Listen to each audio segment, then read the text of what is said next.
March 3rd, 2008, late afternoon, Leicester Street, Binghampton, Memphis, Tennessee.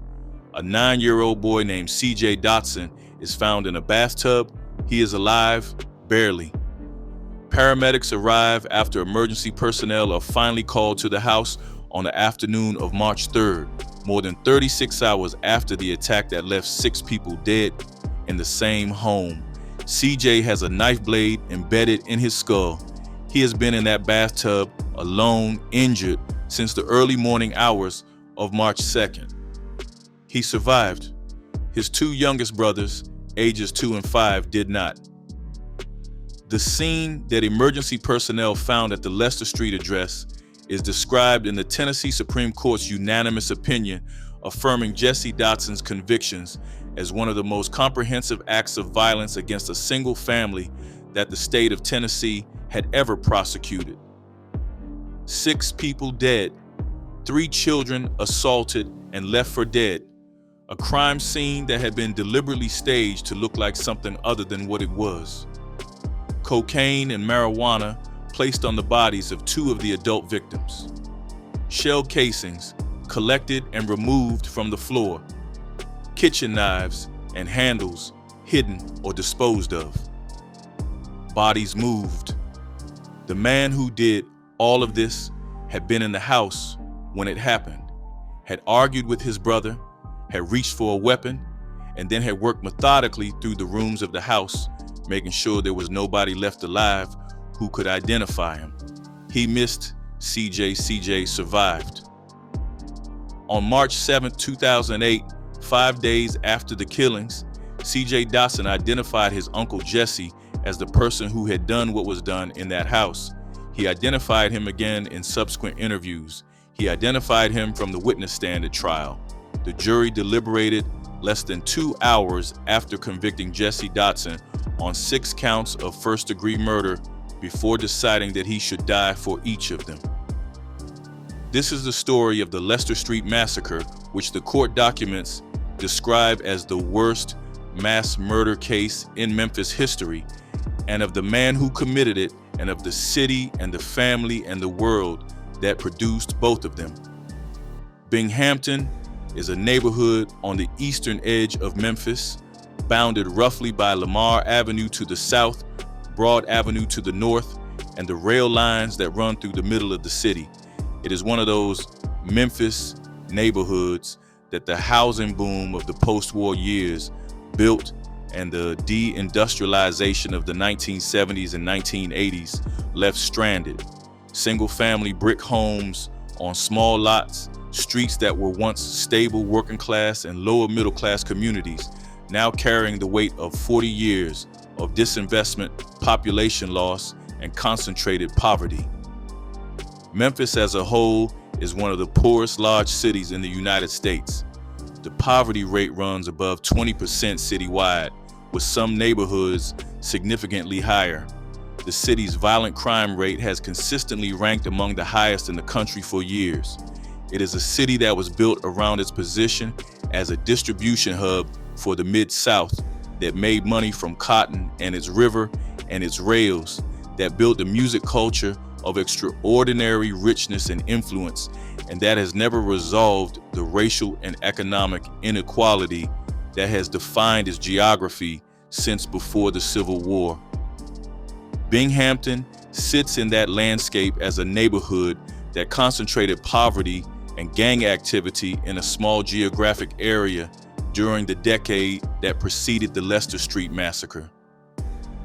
The Crips and the Gangster Disciples were both present in the neighborhood, competing for territory and market share in the same way that gang rivalries play out in struggling urban neighborhoods across the country, with the same logic of turf and economics and the violence that those conflicts generate when they are contested. Jesse Dotson was a Crip. Cecil Dotson Jr., his brother, had a different gang affiliation. That distinction, in the world of Binghampton gang politics, was the proximate context for what happened on Leicester Street, though the actual causes ran much deeper than a gang rivalry.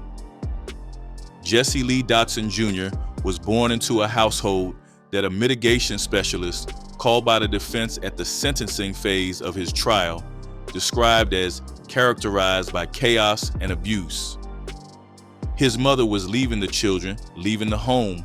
He grew up in an environment that provided him with very little of what children need in order to develop the capacity to regulate emotions, resolve conflict without violence, or build the kind of relationships that might have pulled him toward a different trajectory. The defense mitigation specialist described this background specifically to argue for mercy, for life in prison, rather than death. The jury heard it and sentenced him to death anyway. His adult criminal history before the Leicester Street Massacre is the most significant piece of his background for understanding what happened in 2008. Jesse Dotson had served 14 years in prison for another murder before the Leicester Street killings. He was released approximately 7 months before March 2nd, 2008. 7 months. He had spent 14 years incarcerated, during which time his brother Cecil's family had grown, his nephews had been born, and the world he was returning to had continued without him. He came out in 2007 into a Memphis that was still the Memphis he had left in terms of its fundamental conditions, still the same neighborhoods, still the same poverty, still the same gang structures that had defined his world before he went in. He went back to Binghampton. He went back to the life he knew, and 7 months after his release, he went to his brother's house on Leicester Street, the early morning hours of March 2nd, 2008. The Tennessee Supreme Court opinion places the attacks in the very early morning hours of that date before dawn. The house at the Leicester Street address belonged to Cecil Dotson Jr., Jesse's brother. Cecil was there with his fiancée, Marissa Williams. 2 other adults were present, Hollis Seals and Shindri Robertson. Cecil's children were in the house. The ages of the children in the house that night ranged from 2 months to 9 years old. The 2 youngest boys killed were 2 and 5 years old. CJ, who survived, was 9. There was also a 2-month-old infant who survived. What triggered the argument between Jesse and Cecil is documented in the confession Jesse gave to police after his arrest and in the confession he made to his mother. He told his mother that the shootings happened as he and Cecil were arguing. The specific content of the dispute, its precise origins, has been the subject of varying accounts, but the gang dimension was noted by police from the beginning. Officers who arrived at the scene initially received information suggesting the murders were gang-related. The staging of the scene, with cocaine and marijuana placed on adult victims' bodies to make it look like a drug-related killing, was an attempt by Jesse Dotson to reinforce that interpretation, to make investigators look for a gang-on-gang crime rather than a family member. The staging was meticulous, and it was futile. The Tennessee Court of Criminal Appeals, in its 105-page opinion upholding the convictions, described exactly what the evidence showed. The defendant shot the adult victims multiple times and then repeatedly stabbed and beat the young children, moving from room to do so. The defendant altered the scene to make it appear as if the murders were drug or gang-related, moved bodies, disposed of or hid kitchen knives and handles, and collected the cartridge casings. The knives and the boards used to beat the children were items Jesse Dotson found inside the house. He did not bring them. He found them in his brother's home and used them on his brother's children. All 4 adult victims died from multiple gunshot wounds. Cecil Jr., the woman he was going to marry, 2 people who happened to be there that night, all 4 shot multiple times. The 2 youngest boys, ages 2 and 5, were stabbed with knives and beaten with boards. The infant and CJ and 1 other child survived. After he was finished, Dotson staged the scene, placed the drugs on the bodies, collected the spent shell casings, disposed of the weapons, and left.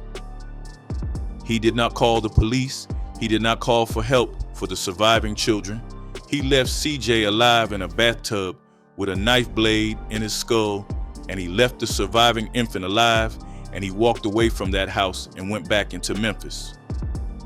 The surviving children were alone in that house for more than 36 hours before emergency personnel were called. The discovery of the scene on the afternoon of March 3rd set off what would become one of the most high-profile criminal investigations and prosecutions in Memphis history. The case was featured on A&E's The First 48, the documentary series that follows homicide detectives in the critical first hours and days of murder investigations. The episode documented what detectives found, the staged scene, the evidence of methodical violence, moving room to room, and the process by which they began identifying the perpetrator. Because police initially believed the murders might be gang-related and that survivors could be at risk, the surviving Dotson family members were taken into protective custody. This included Jesse Dotson himself, who was among the family members brought in under the protective custody framework. He was not immediately a suspect in the formal sense. He was a family member who might have information and who might himself be in danger from whatever gang violence had reportedly claimed 6 people in his brother's house. He gave a statement. He said he was at the house that night and had hidden under a bed during the killings. He said he had not reported the murders to police because he was afraid for his own life. That account was internally inconsistent with the physical evidence at the scene. It was also inconsistent with what CJ told investigators 5 days after the attack.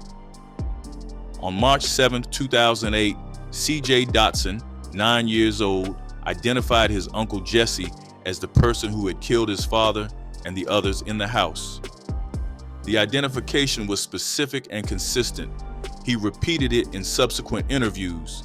He testified to it at trial. Jesse Dotson's confession to police, made after his arrest, and his confession to his mother corroborated what CJ said. He admitted his guilt. He told his mother what had happened. Then, when he went to trial, he recanted and offered the story about hiding under the bed as his defense. The jury did not believe it. The trial took place in 2010 in Shelby County. The evidence against Dotson was overwhelming on multiple dimensions simultaneously.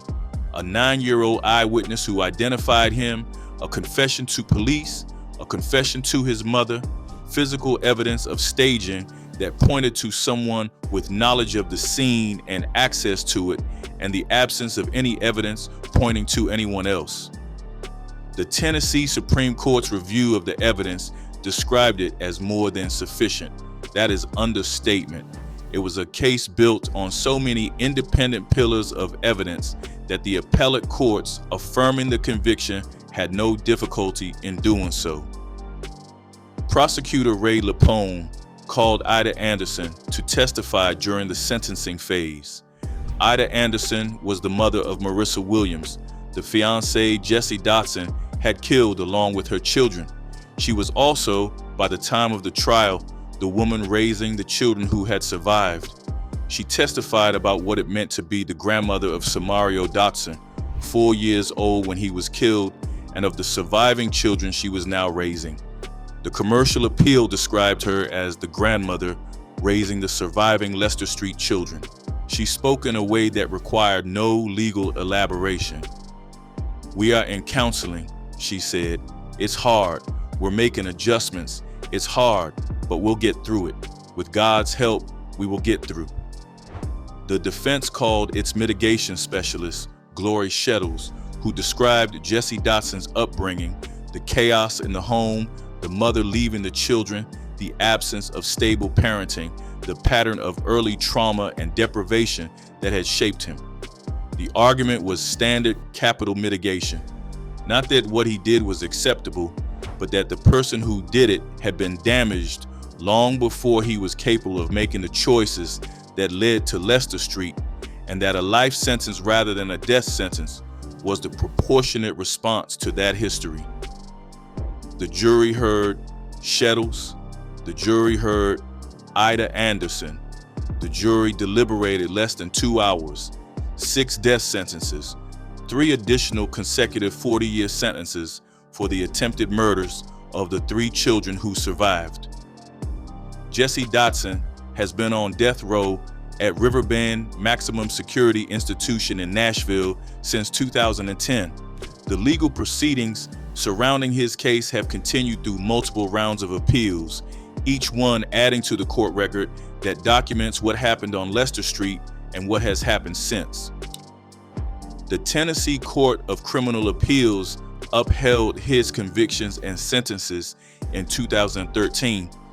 The Tennessee Supreme Court affirmed unanimously in 2014. In 2023, Dodson appealed to the Tennessee Supreme Court for post-conviction relief on the grounds of ineffective assistance of counsel, requesting funding for mental health experts to demonstrate that he suffered from mental illness. The Tennessee Supreme Court denied that appeal. In January 2024, Dotson filed a 249-page petition for a writ of habeas corpus in U.S. District Court for the Western District of Tennessee, claiming innocence and alleging improper police tactics, prosecutorial misconduct, suppressed exculpatory evidence, false testimony, and a false confession produced by psychological pressure and threats. The petition argued that none of the 468 pieces of evidence introduced at trial were forensically linked to Jesse Dotson. The petition argued that a 9-year-old child's identification was unreliable. The Death Penalty Information Center covered the petition, noting that the defense counsel now characterized CJ's eyewitness testimony as unreliable. That characterization sits uneasily with what the Tennessee Supreme Court's unanimous opinion describes about the consistency and specificity of CJ's identification, repeated across multiple interviews and in open court testimony, and with the corroborating confessions Dotson made to law enforcement and to his own mother. The federal habeas corpus process will run its course. As of this writing, no ruling had been issued on the petition. The Leicester Street Massacre generated a level of shock in Memphis that is difficult to fully convey to someone who did not live through it. This was not a gang war that killed gang members. This was 6 people killed inside a family home, including 2 children who were toddlers and 3 other children, including an infant, left to survive in a house full of bodies for more than a day and a half. The city had seen violence.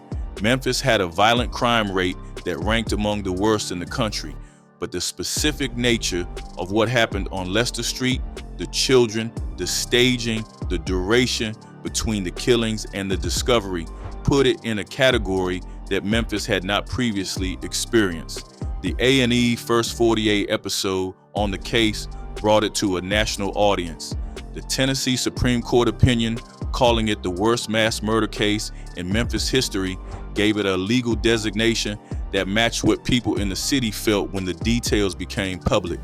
The image of a 9-year-old boy found in a bathtub with a knife blade in his skull, having survived alone in a house with 6 dead bodies for more than 36 hours, is the image that defines the case for people who remember it.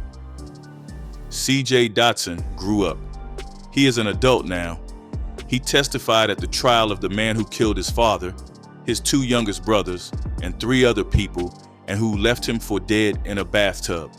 He was 9 years old when he did it, and he did it clearly enough that the Tennessee Supreme Court, reviewing the entirety of the evidence, found his identification sufficient and credible. What CJ Dotson carries from that night and from that testimony is something that no court ruling and no prison sentence can address. Ida Anderson said it for everyone involved. It's hard. We're making adjustments. The gang dimension of the Leicester Street case is the one most prominently cited in how the case has been described, but it requires careful handling because the evidence about it is not entirely clean. Police initially received information suggesting gang-related violence, Dotson's staging of the scene was designed to reinforce that interpretation. The distinction between Jesse Dotson's Crip affiliation and Cecil Dotson Jr.'s different gang associations was cited as background context in reporting on the case. What the court record establishes is that the killings grew out of an argument between two brothers. That argument had a personal dimension and a context that included gang affiliations and the tensions they generated. But what happened in that house was ultimately a decision made by one man in the course of a dispute with his family, carried out in a house where children were sleeping, and extended to those children specifically because they had witnessed what he had done to their father. Jesse Dotson told his mother that he assaulted the children because they witnessed the shootings. That explanation is in the court record. The children were killed because they could identify him. That decision, the decision to harm those children in that house in those specific circumstances, reflects something beyond gang loyalty or territorial conflict. It reflects what the jury and every court that has subsequently reviewed the evidence has concluded: a man who did what was necessary in his own calculation to try to escape accountability for killing his brother. The gang context shaped the argument. The decision about the children was something else. The question the Leicester Street case raises, and that Memphis has been living with since March 2008, is one that does not have a comfortable resolution. Not about Jesse Dotson's guilt, which the courts have affirmed through multiple rounds of review, but about what produces a man who has already served 14 years for one murder, is released after that sentence, and 7 months later kills 6 more people, including 2 toddlers in his own family. What does that arc describe? It describes a man with a prior record of lethal violence who was released back into the same environment that produced that violence, with whatever damage 14 years of incarceration had done to him added to whatever damage was already there from the childhood that Gloria Shettles described at the sentencing hearing. It describes the absence of any reintegration structure meaningful enough to change what was going to happen. It describes a neighborhood where gang affiliations were a daily reality and where the tensions those affiliations generated were woven into family relationships in ways that made the kitchen table and the street corner the same geography. It also describes something specific about what the violence of that night was. Not impulsive in the sense that it continued across rooms and continued to children who posed no threat, but calculated in the sense that the staging and the evidence collection happened after the initial violence and reflects someone thinking about consequences. That combination, initial violence that may have had an impulsive dimension combined with calculated action afterward, is what the court record shows. And it is what makes the Leicester Street Massacre something that the people of Memphis have struggled to place in any familiar category of violent crime. Jesse Dotson is on death row in Nashville. Tennessee has carried out executions in recent years, though the scheduling and implementation of capital punishment in the state has been subject to legal challenges and administrative complications that mean the timeline for his own execution, if it ever comes, remains uncertain. He is filing appeals. His attorneys are arguing. The federal habeas corpus petition is in court. The legal process continues on its own schedule. CJ Dotson is somewhere in Memphis or beyond, carrying what he carries from a night in 2008 when he was 9 years old, and from the day in 2010 when he walked into a courtroom and told the jury what his uncle had done. Ida Anderson is raising children and making adjustments one day at a time, because that is what you do when the alternative is given up. The house on Leicester Street is still standing. Binghampton is still Binghampton. Memphis is still Memphis. 6 death sentences, less than 2 hours of deliberation. A 9-year-old boy in a bathtub with a knife in his skull who grew up and told the truth. That is what the jury heard. That is what they decided, and that is what the Tennessee Supreme Court, reviewing the entirety of the evidence unanimously, said was more than sufficient. It was more than sufficient. And it was also one of the worst nights in the history of a city that has seen a great deal of darkness on a street that most of Memphis had never thought about before March the 2nd, 2008, and has never been able to stop thinking about since. There is a dimension of the Leicester Street case that the crime itself and the legal proceedings around it tend to compress into background context.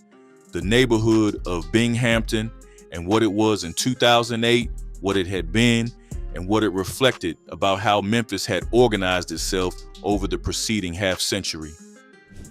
Binghampton sits roughly 2 miles from downtown Memphis in what urban planners call the inner ring, the neighborhoods built during the first post-war housing expansion that once housed stable working-class families and that experienced the most concentrated population loss as those families moved outward to the suburbs. The neighborhood had a significant African-American population by the 1970s and experienced the same patterns of disinvestment that shaped similar inner ring neighborhoods in cities across the South during that era. Reduced city services, declining school funding, deteriorating housing stock, and the departure of whatever retail and commercial activity had anchored the neighborhood economically. By the 2000s, Binghampton had one of the higher rates of vacant and abandoned properties in a city that was struggling citywide with vacancy from decades of population loss. Memphis reached its population peak in the early 1990s at around 610,000 people and declined from there. The departure of residents left behind a physical landscape of under-occupied housing, reduced tax revenues, and the concentrated poverty that happens when the people who have the resources to move do, and the people who do not stay behind. Into that landscape, the gang structures that had been building in Memphis since the early 1980s, when the Crips and the Bloods and the gangster disciples all established footholds in the city's inner ring neighborhoods, continue to expand. The drug trade that had reorganized itself around crack cocaine in the mid-1980s provided an economic engine for gang activity in exactly the neighborhoods where legitimate economic activity had contracted most sharply. Young men in Binghampton in the 1990s and 2000s were growing up in a neighborhood where the gang was often the most visible and most available structure of economic opportunity. That is not a justification for anything. It is a description of how gang membership in places like Binghampton is not anomalous but predictable given the conditions. Jesse Dotson grew up in that world. He went to prison for a murder when he was still a young man. He served 14 years. He came out in 2007. He went back to Binghampton. 7 months later, 6 people were dead in his brother's house. The specific detail that the court record preserves about the staging of the scene is worth returning to because it is the detail that most fully reveals what Jesse Dotson did after the initial violence had run its course. He collected the shell casings from the floor. That is a specific and deliberate act, requiring someone to move through the space where the killings had just occurred to get down and gather small brass cylinders from the floor to think clearly enough in the aftermath of multiple murders to understand that shell casings are evidence that can be traced. He disposed of the kitchen knives he had used on the children or hid them. He moved bodies. He placed cocaine and marijuana on the bodies of the adult victims to make the scene look like a drug-related killing, to direct investigators toward the interpretation that an outside party, someone connected to a drug transaction or a gang dispute, had done this. This is not the behavior of someone in an uncontrolled rage state. This is the behavior of someone thinking about consequences, about what investigators would see, about what the physical evidence would say. The Tennessee Court of Criminal Appeals noted this explicitly in its ruling. The defendant altered the scene to make it appear as if the murders were drug or gang related. That deliberate alteration, executed in the same house where 6 people had just been killed and 3 children were injured, is what the court record shows Jesse Dotson did before he walked out of that house. He then returned to the family, placed himself among them as someone who needed protective custody, and gave a statement claiming he had hidden under a bed while others carried out the killings. The staging and the cover story were coordinated. One was the physical version of the lie, the other was the verbal version. Both pointed toward the same interpretation: outside gang violence, not a family member. CJ Dotson told the truth and the staging fell apart. The Crips in Memphis have a documented presence going back to the early 1980s, with the gang establishing itself in the city through a combination of migration from cities where Crips were already organized and through the formation of local sets that adopted the national gang's identity and symbology. The Binghampton area of East Memphis was among the neighborhoods where Crips sets established themselves, as was the broader Mid-South Memphis corridor where Jesse Dotson had spent most of his life.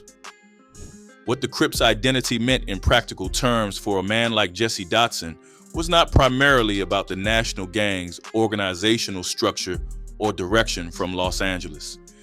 It was about the local set, the relationships with specific people in a specific neighborhood, the obligations and identities that those relationships created. His brother Cecil's different gang affiliation introduced a tension into what was already a complicated family relationship, one shaped by years of Jesse's incarceration, by whatever history existed between the brothers before the night of March 2nd, and by the argument that happened in that house in the early hours of the morning. That argument and what it produced was the intersection of personal conflict and gang context. Both things were present. The court record treats the gang context as relevant background. What it establishes as the proximate cause of the killings is the argument and the decision Jesse Dotson made in the course of it.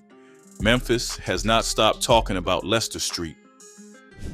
The case comes up whenever Memphis crime reporters write about the city's most significant cases.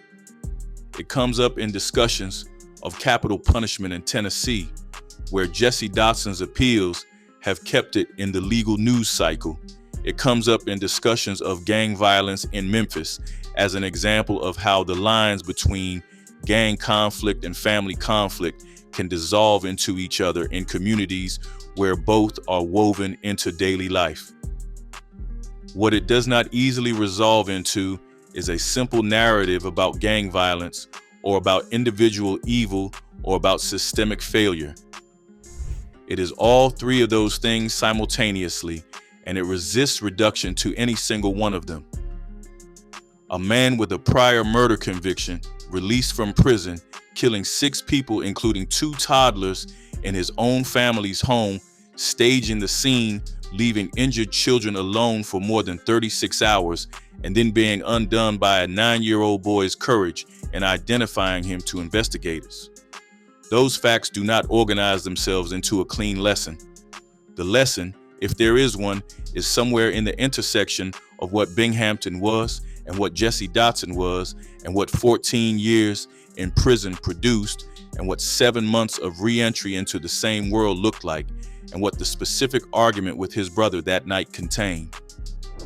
All of those things converged in the early hours of March 2nd, 2008, on a street in Memphis that most of the city had never thought about, and what they produced was the worst mass murder in Memphis history. 6 death sentences and a 9-year-old boy in a bathtub who told the truth. Jesse Dotson is on death row. The appeals continue. The children who survived are living their lives somewhere, carrying what cannot be put down, making the adjustments that Ida Anderson described, because there is no other option when you are still here, and 6 people who should also be here are not. That is the Leicester Street Massacre. That is what Memphis has been living with since 2008. And that is what the courts have affirmed unanimously at every level they have been asked to review it. More than sufficient. That was the court's language for the evidence. It was more than sufficient. And that is also, in its own grim way, a description of what the night of March 2nd, 2008 was. More than sufficient to establish what happened. More than sufficient to establish who did it. And more than sufficient for the 6 people who died in that house on Leicester Street to constitute an irreversible ending.